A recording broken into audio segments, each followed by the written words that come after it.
भाजपा के शिक्षा प्रकोष्ठ ने बेरोजगार शिक्षकों के समर्थन में खड़गपुर में सड़क जाम किया। आज शाम भाजपा के शिक्षा प्रकोष्ठ ने बेरोजगार शिक्षकों के समर्थन में पश्चिम मिदनापुर जिले के खड़गपुर शहर में इंदिरा सूर्य सेन चौराहे पर मिदनापुर मकरामपुर राज्य राजमार्ग को 30 मिनट से अधिक समय तक अवरुद्ध करके विरोध प्रदर्शन किया।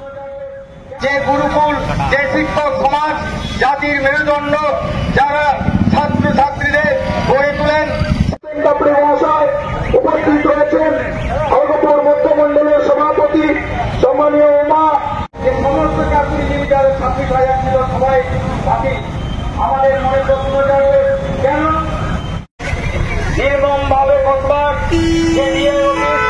যারা সেখানে অর্ধেক হয়ে গেছে।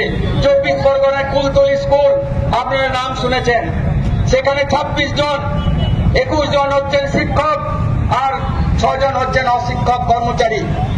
তারা সেই স্কুল থেকে তারা সবাই এক একটা বিদ্যালয়ে হয়তো 10 জন 12 জন শিক্ষক, কি করে স্কুল ব্যবস্থা চলবে? ইতিমধ্যে আপনারা শুনেছেন মাননীয় মুখ্যমন্ত্রী বলেছেন 30 এপ্রিল থেকে ছুটি, গরমের ছুটি। কিসের জন্য গরমের ছুটি? খাতা দেখবে কে, প্র্যাকটিক্যাল করাবে কে, ক্লাস করবে কে, তার জন্যই ছুটি। এটা কি সমাজ মেনে নেবে? এটাই কি ব্যবস্থা, শিক্ষা ব্যবস্থা? এটাই কি শিক্ষার হাল? সুতরাং আপনারা এ সম্পর্কে অবগত হন। যারা জেবি টিচার সেল আজকে রাস্তায় নামছে তাদের হয়ে।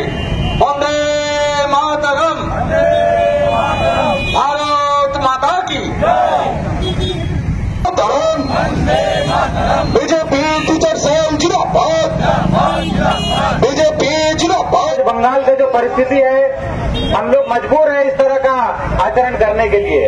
आप लोगों को थोड़ा बीजेपी शिक्षक सेल जिंदाबाद, শিক্ষকদের লাঠি এবং লাঠি পেটা করানো হলো অপদার্থ পুলিশ মন্ত্রী জবাব দাও। জাতির মেরুদণ্ড শিক্ষকদের লাঠি এবং লাঠি জুটলো কেন অপদার্থ পুলিশ মন্ত্রী জবাব দাও।